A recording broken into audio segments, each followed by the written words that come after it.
Hello friends, welcome to my channel. First of all very good evening. आज की class में हम CTET का पेपर 2 सॉल्व करेंगे, जो कि सामाजिक विज्ञान है, और इसके 60 क्वेश्चंस को सॉल्यूशन के साथ देखेंगे। जिन्होंने पेपर दे लिया है उसको वो अपने आंसर को मैच करेंगे और आप काउंट करेंगे कि आपने कितने आंसर सही किए हैं। तो चलिए बिना लेट किए हम क्लास को स्टार्ट करते हैं। ये पहला क्वेश्चन मैचिंग का है। इसमें हमको मैच करना है कि गृहपति वो किससे संबंधित है। तो जो गृहपति होते हैं वो क्या होते हैं, स्वतंत्र कृषक होते हैं। तो ए को हम सेकंड में मिला लेंगे। उसके बाद सेकंड है श्रेणी। तो श्रेणी क्या होती है, उसको शिल्पकार से मैच करेंगे। थर्ड है क्या, अधिमयी होते हैं क्या, भूमिहीन मजदूर। और फोर्थ है अरिका मेडू मीन्स तटीय निवास। इसको इस तरह से मैच कर लेंगे। ये आपका ऑप्शन में फोर्थ में सही है, तो इसका आंसर फोर्थ हो जाएगा। अब अगला क्वेश्चन देखते हैं। अगला है क्वेश्चन में 32। निम्नलिखित में से किस तारीख को गांधी जी ने भारतीय लोगों को रॉलेट एक्ट के अहिंसक विरोध का दिन मनाने को कहा। इसका राइट आंसर हो जाएगा 6 अप्रैल 1919। ओके, इसी दिन गांधी जी ने भारतीय लोगों को रॉलेट एक्ट के अहिंसक विरोध का दिन मनाने के लिए कहा था। अगला क्वेश्चन देखते हैं। नेक्स्ट क्वेश्चन है 18वीं शताब्दी के अंत में और 19वीं शताब्दी के प्रारंभ में भारतीय उपनिवेश में विकसित सूती कपड़ा उद्योगों के संदर्भ में निम्नलिखित में से कौन सा कथन सत्य है। पहला है, भारतीय कपड़ा उद्योग को यूरोपीय और अमेरिकी बाजारों में ब्रिटिश कपड़ा उद्योगों से स्पर्धा करनी पड़ी। तो ये तो नहीं होगा। अगला है, भारतीय कपड़ों के लिए अब ब्रिटिश बाजार उपलब्ध था। ये तो सही बात है। अगला क्या है, कपड़ों की वस्तुओं को इंग्लैंड तक निर्यात करना लगातार कठिन होता गया। This is also right. Bengal के बुनकर को सबसे अधिक नुकसान हुआ क्योंकि अंग्रेजी और यूरोपीय कंपनियों ने भारतीय कपड़ा खरीदना बंद कर दिया। इसमें ये तीनों ऑप्शन राइट हो जाएंगे। किसमें, B C D. Option second is right answer. अगला क्वेश्चन देखते हैं। क्वेश्चन नंबर 34 है, निम्नलिखित कथनों ए तथा आर पर विचार कीजिए और सही विकल्प का चयन कीजिए। ए है, प्रेरीज को दुनिया का अन्न भंडार के रूप में भी जाना जाता है। तो ये सही है। बी क्या है, खेती के वैज्ञानिक तरीकों और ट्रैक्टर व कंबाइन मशीनों के उपयोग ने दक्षिण अफ्रीका को अधिशेष खाद्य उत्पादक देश बना दिया। ये ऑप्शन क्या हो जाएगा, गलत हो जाएगा। इसमें से ए सही है और आर क्या है, गलत है। ऑप्शन में third is right answer. 35 question है, निम्नलिखित में से किस दिन प्रत्येक वर्ष पर्यावरण दिवस मनाया जाता है। ऑप्शन है 5 मई, 5 जून, 5 जुलाई, 5 अगस्त। तो आपको पता है ये बहुत ही इजी और कॉमन सा क्वेश्चन है। पर्यावरण दिवस 5 जून को मनाया जाता है। क्वेश्चन नंबर 36 है, ये भी देखिए असर्शंस और रीजन वाला क्वेश्चन है कि कथन ए तथा आर को ध्यान से पढ़ें और निम्नलिखित में से सही विकल्प चुनें। ए है, संसाधनों का सतर्कतापूर्वक उपयोग करना और उन्हें नवीकरण के लिए समय देना संसाधन संरक्षण कहलाता है। ये बात सही है। क्या है, संसाधन संरक्षण किसे कहते हैं, जब संसाधनों का हम सतर्कतापूर्वक उपयोग करते हैं और उन्हें नवीकरण के लिए समय देते हैं। दूसरा है, संसाधन का उपयोग करने की आवश्यकता और भविष्य के लिए उनके संरक्षण में संतुलन बनाए रखना ही क्या कहलाता है, सतत पोषणीय विकास कहलाता है। इसमें ए और आर दोनों सही है, इसलिए इसका ऑप्शन फर्स्ट राइट हो जाएगा। दोनों कथन ए और आर सही हैं तथा आर ए की सही व्याख्या करता है। अगला क्वेश्चन 37, किस प्रकार की पवनें स्थल एवं समुद्री समीर होती है। ऑप्शन ए चक्रवात, सेकंड ऑप्शन स्थानीय पवनें, थर्ड ऑप्शन मौसमी पवनें, फोर्थ ऑप्शन स्थायी पवनें। तो इसमें जो सेकंड ऑप्शन है कि जो पवनें स्थल एवं समुद्री समीर होती है इसे हम क्या बोलते हैं, स्थानीय पवनें बोलते हैं। Option number B. अगला क्वेश्चन है, निम्नलिखित में से कौन सा राज्य कदम्ब मयूर शर्मण ने स्थापित किया। तो जो कदम्ब मयूर शर्मण थे इन्होंने कर्नाटक राज्य की स्थापना की। Option first is right answer. Okay, 37 का राइट आंसर कौन सा हो जाएगा, स्थानीय पवनें। और इसका जो 38 है उसका राइट आंसर हो जाएगा कर्नाटक। आगे देखते हैं। क्वेश्चन नंबर 39 है, सामाजिक विज्ञान पढ़ाते हुए कक्षा में एक छात्र आपसे पूछता है, विषुवत रेखा पर हम सभी देशांतरों के बीच की दूरी का मापन कैसे कर सकते हैं? इस मापन हेतु कौन सा उत्तर सही होगा? ऑप्शन ए, विषुवत रेखा की लंबाई को 180 से विभाजित करना। दूसरा है विषुवत रेखा की लंबाई को 360 से विभाजित करना। तीसरा है विषुवत रेखा की आधी लंबाई को 360 से विभाजित करना। फोर्थ है विषुवत रेखा की दुगनी लंबाई को 90 से विभाजित करना। इसका राइट आंसर हो जाएगा ऑप्शन नंबर बी, कि जब भी हम विषुवत रेखा पर देशांतर के बीच की दूरी का मापन करते हैं तो उसके लिए हमें क्या करना होता है कि विषुवत रेखा जो होती है उसकी लंबाई को 360 से डिवाइड करना होता है। ओके, इसीलिए सेकंड आंसर क्या हो जाएगा? राइट हो जाएगा। अब देखते हैं क्वेश्चन नंबर 40 है, पृथ्वी पर जो तापमान के वितरण को प्रभावित करता है वह महत्वपूर्ण कारण है। आपको बताना है कि वह कौन सा कारण है जिसकी वजह से पृथ्वी का जो तापमान है उसका वितरण प्रभावित होता है। फर्स्ट है ऑप्शन में आतपन या फिर सूर्य से आने वाली विकिरण। आपको पहले ही राइट आंसर मिल गया, फिर भी हम आगे पढ़ लेते हैं। सेकेंड है ऋतुएं। थर्ड है असफाल्ट से बनी सड़कें। फोर्थ है भीड़ वाले ऊंचे भवन। तो इसका राइट आंसर फर्स्ट हो जाएगा, जो सूर्य से आने वाली किरणें होती हैं उन्हीं की वजह से जो पृथ्वी पर तापमान का वितरण है वही प्रभावित होता है। अब नेक्स्ट क्वेश्चन देखते हैं 41 क्वेश्चन है, जब ग्रीनविच पर 1 अपराह्न का समय होगा तब ग्रीनविच के 60 डिग्री पश्चिम तथा 60 डिग्री पूर्व में क्रमशः क्या समय होगा? ये देखिए ग्रीनविच वाली जो चैप्टर है उससे बताया गया है, जहाँ पे देशांतर समय ये सारी चीज़ें पढ़ाई गई हैं। तो वहाँ पर देखिए इसका जो राइट आंसर है वो हो जाएगा ऑप्शन नंबर बी, 9 पूर्वाह्न और 5 अपराह्न। ये कैसे होता है इसका डिटेल्स आपने पढ़ा है। ओके, अभी यहाँ पे बस हम आंसर देख रहे हैं, आपको आंसर बताया जा रहा है। इसका राइट हो जाएगा कौन सा? जब ग्रीनविच पर 1 बजे दोपहर का होगा तो वहाँ पर जब पश्चिम की तरफ देखेंगे तो 9 बजेगा, और जब उससे 60 डिग्री पूर्व की तरफ देखेंगे तो 5 बजेगा शाम का। ओके, अगला क्वेश्चन है 42 डैश एक स्थिति का संदर्भ देती है जहाँ किसी व्यक्ति के पास वे संसाधन और अवसर नहीं होते हैं जो अन्य व्यक्तियों को उपलब्ध हैं। ये देखिए यहाँ पर इक्वलिटी की बात हो रही है, समानता के कुछ वैसे लोग होते हैं जिनके पास वो सारी फैसिलिटीज़ नहीं मिलती हैं। तो यहाँ पर आपको जो राइट आंसर है वो जाएगा option number 3, inequality. Okay, inequality जो असमानता वो एक ऐसी स्थिति का संदर्भ देती है जहाँ किसी व्यक्ति के पास वे संसाधन और अवसर नहीं होते जो अन्य व्यक्तियों को उपलब्ध है। इस तरह से जो असमानता है इनइक्वलिटी वो राइट आंसर हो जाएगा। अब आगे देखते हैं क्वेश्चन नंबर 43 है, निम्नलिखित में से शैल चक्र का सही क्रम क्या है? शैल चक्र का जो क्रम है वो सबसे पहले क्या था? अवसादी शैल, उसके बाद कायांतरित शैल, लास्ट में बन जाता है क्या? मैग्मा। ऑप्शन में फर्स्ट इज राइट आंसर। देखिए नीचे उल्टा दे दिया गया है, आग्नेय है फिर कायांतरित है, नहीं। इसमें क्या मैग्मा सबसे पहले बन जाता है, नहीं ये भी गलत है। इसमें क्या है? आग्नेय के बाद मैग्मा, नहीं, मैग्मा एकदम लास्ट में बनता है। सबसे पहले अवसादी शैल को हम चेंज करते हैं कायांतरित में, उसके बाद बन जाता है क्या? मैग्मा। इसे हम क्या बोलते हैं? शैल चक्र। 43 का फर्स्ट सही हो जाएगा। 44 है, निम्नलिखित में से किसने मध्य भारत में चमड़े का काम करने वालों के साथ काम किया तथा सतनामी आंदोलन की शुरुआत भी की थी? तो ये कौन थे? ये थे बाबा घासीदास। ओके, घासीदास ने ही क्या किया? मध्य भारत में चमड़े का काम करने वालों का साथ दिया था और इन्होंने ही सतनामी आंदोलन की शुरुआत भी की थी। अगला क्वेश्चन देखते हैं। अब देखिए यहाँ पे मैचिंग आ गया है, तो आपको मैच करना है आहत सिक्के।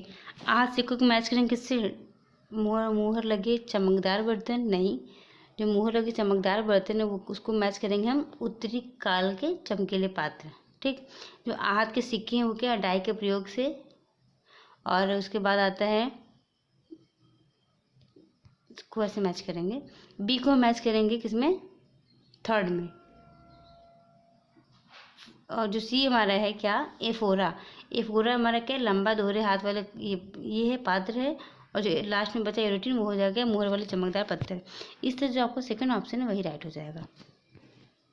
ओके, नेक्स्ट क्वेश्चन है, भारतीय संविधान द्वारा विधायिका में सीटों तथा सरकारी नौकरी में आरक्षण दिया गया। अब बताना है कि ऑप्शन ए जो है, निम्न श्रेणी तथा स्कूल एवं महाविद्यालय परीक्षाओं में कम अंकों की क्षतिपूर्ति हेतु, क्योंकि इस कारण से लोग प्रतिस्पर्धा करने के योग्य नहीं थे। हमें बच्चों को अयोग्य नहीं साबित करना है। अगला, वर्षों के ऐतिहासिक दमन तथा शैक्षिक वंचितता के क्षतिपूर्ति हेतु, हाँ ये सही है। अगला, वोट बैंक के रूप में राजनीतिक समर्थन तथा रैली के लिए लोगों को तुष्ट करने होते हैं। इस तरह में बी और सी ऑप्शन सही है, जो कि 4th में लिखा गया है। बाकी और जो भी जितने ऑप्शन है वो गलत हैं। ओके, अब आता है क्वेश्चन नंबर 47। उत्तर मेरूर अभिलेख के अनुसार सभा का सदस्य कौन हो सकता है? ऑप्शन ए, ऐसी भूमि के स्वामी जहाँ से भू राजस्व वसूला जाता है, हाँ। सेकंड क्या है, उनकी उम्र 25 और 70 के बीच में होनी चाहिए, नहीं।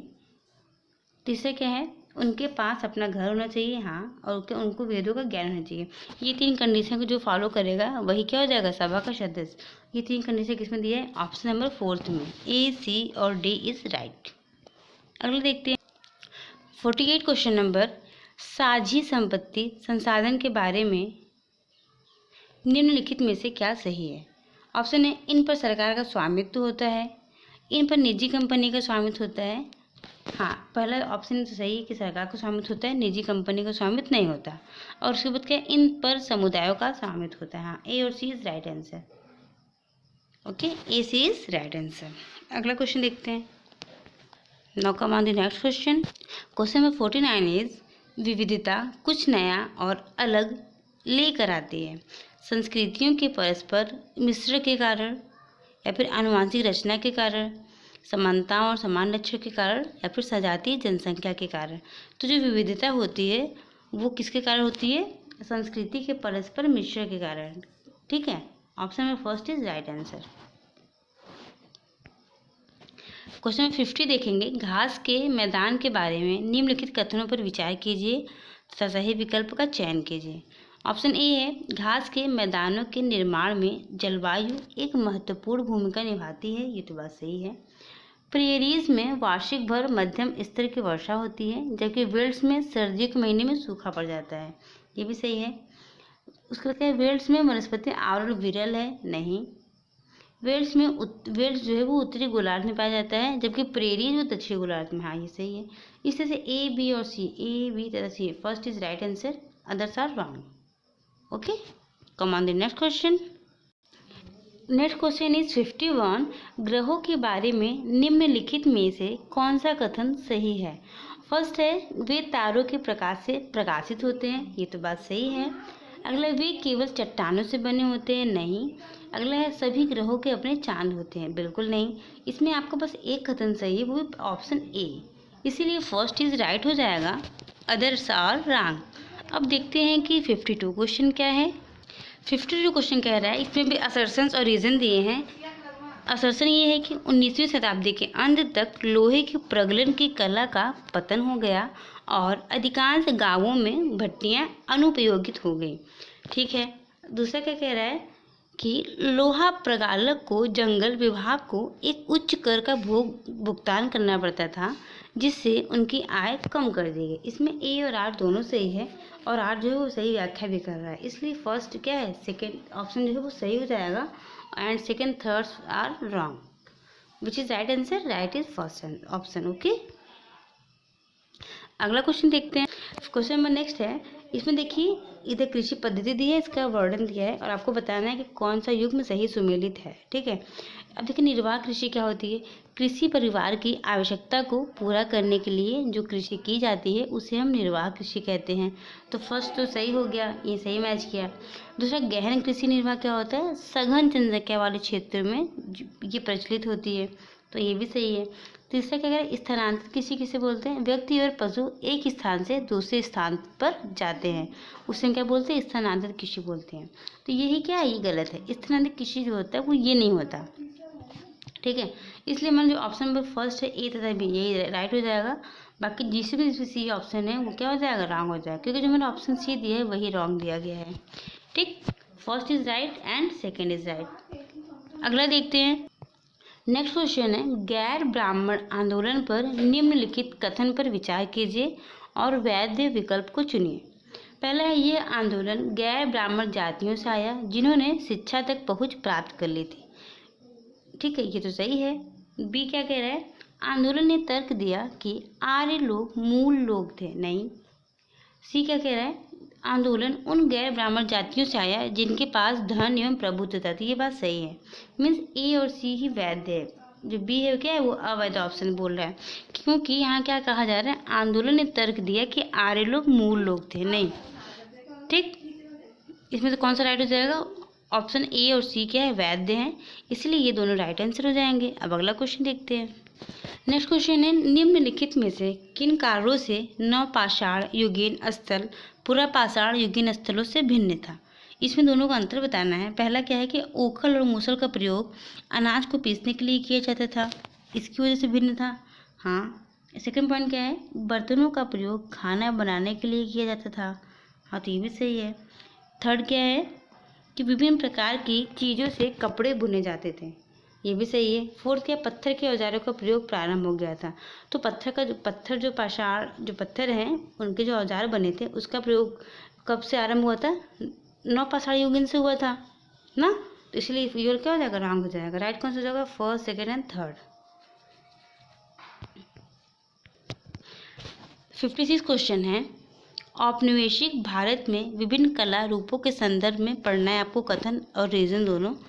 असर्सन बोल रहे हैं, औपनिवेशिक शासन में कई तरह के नए कला रूपों, शैलियों और तकनीकों का सूत्रपात हुआ। असर्सन सही है। रीजन क्या बोला, इन्हें भारतीय कलाकारों ने अपने स्थानीय ग्राहकों और बाजार के हिसाब से अपनाकर नई शक्ल दी। रीजन भी सही है। ए और आर दोनों सही है। आर जो है वो एक ही सही व्याख्या करता है। फर्स्ट ऑप्शन क्या है, राइट हो जाएगा। नेक्स्ट क्वेश्चन देखते हैं 57। क्वेश्चन नंबर 57 है, मानचित्र का सही इस्तेमाल निम्न में से किस लिए हो सकता है। ऑप्शन ए, इतिहास में घटनाओं को क्रमबद्ध करने हेतु, इतिहास में सबसे जरूरी घटना को विस्तृत करने हेतु, अलग समय पर रहने वाले लोगों के जीवन को तर्कसंगत तरीके से पढ़ने हेतु, फोर्थ, इतिहास में अलग अलग समय में रहने वाले लोगों के स्थानों को चिन्हित करने हेतु। तो मानचित्र का प्रयोग हम हमेशा स्थान को शो करते हैं ना मानचित्र के जरिए से, इसीलिए इसका जो ऑप्शन फोर्थ है वही राइट हो जाएगा कि हम मानचित्र का सही इस्तेमाल कब करते हैं, जब हमें अलग अलग लोगों को रहने का जो स्थान है उसे चिन्हित करना होगा, तो वहाँ पर हम मानचित्र का इस्तेमाल करते हैं।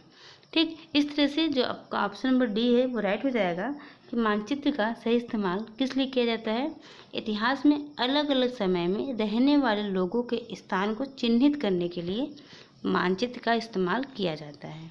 Okay, now come on the next question. Question number 58 है, निम्नलिखित में से कौन सा सही नहीं है। आपको बताना है इसमें से कौन सा ऑप्शन रॉन्ग है। पहला क्या है कि 1878 में आर्म्स एक्ट पारित किया गया, जिसके जरिए भारतीयों द्वारा अपने पास हथियार रखने का अधिकार छीन लिया गया। ये तो बात सही है। अगला क्या है, सरकार का समर्थन करने के लिए 1880 में वर्नाकुलर प्रेस एक्ट पारित किया गया। तो ये गलत है, क्योंकि वर्नाकुलर एक्ट जो पारित किया गया तो उसमें सन क्या था, 1880 नहीं था। अगला है 1883 में सरकार ने इल्बर्ट बिल लागू किया, जिसे लेकर काफ़ी हंगामा हुआ था। तो ये बात सही है। 1870 और 1880 के दशक में ब्रिटिश शासन के प्रति असंतोष और ज़्यादा गहरा हो गया। इसमें पहला ऑप्शन सही है और सेकेंड, थर्ड ये तीनों सही ऑप्शन है, लेकिन हमको बताना ये है कि कौन सा ऑप्शन गलत है। ओके, तो उसके लिए हमारा गलत है कौन सा, सेकंड ऑप्शन। अब आते हैं नेक्स्ट क्वेश्चन पर। नेक्स्ट क्या है, क्वेश्चन नंबर 59 है जी। असर्सन दिया है कि राजा राम मोहन राय ने कलकत्ता में ब्राह्मो समाज सभा के नाम से एक सुधारवादी संगठन बनाया। ये तो सही है। ब्राह्मो समाज की स्थापना किसने की थी, राजा राम मोहन राय ने की थी। और ब्राह्मो समाज की स्थापना कब किया गया था, इसका आंसर आप मुझे कमेंट बॉक्स में ज़रूर बताइएगा। रीज़न क्या है कि वो मानते थे कि समाज में परिवर्तन लाना और अन्यायपूर्ण तौर तरीकों से छुटकारा पाना जरूरी है। बिल्कुल सही बात है। इसमें असर्सन और रीजन दोनों सही है। राजा राम मोहन राय ने ब्राह्मण समाज की स्थापना की थी क्योंकि वो चाहते कि समाज में परिवर्तन हो जाए और इस तरह से जो अन्यायपूर्ण तरीके हैं, तौर तरीके, उनसे छुटकारा मिल जाए। इसीलिए ऑप्शन ए है वही क्या हो जाएगा, राइट हो जाएगा। ए और आर दोनों सही है। ए आर की सही व्याख्या करता है। नेक्स्ट क्वेश्चन देखते हैं। निम्नलिखित में कौन स्थानीय शासन का चुना हुआ सदस्य होता है। वार्ड होता है सरपंच, सचिव या फिर वार्ड परिषद। तो जो स्थानीय शासन है उसका जो सदस्य चुना हुआ होता है वो वार्ड पंच भी होता है और सरपंच भी होता है। लेकिन जो सचिव है, सचिव नहीं होता बल्कि वार्ड परिषद होता है। तो ए, बी और डी ऑप्शन में 4th is right answer. Okay, चलिए इसका पार्ट भी हम नेक्स्ट वीडियो में जल्दी लाते हैं। तब तक के लिए बाय। आप लोग आंसर को मैच कीजिए, फिर बताइएगा आपने कितना सही किया है। Okay, thank you for watching dear viewers. Don't forget to subscribe my channel.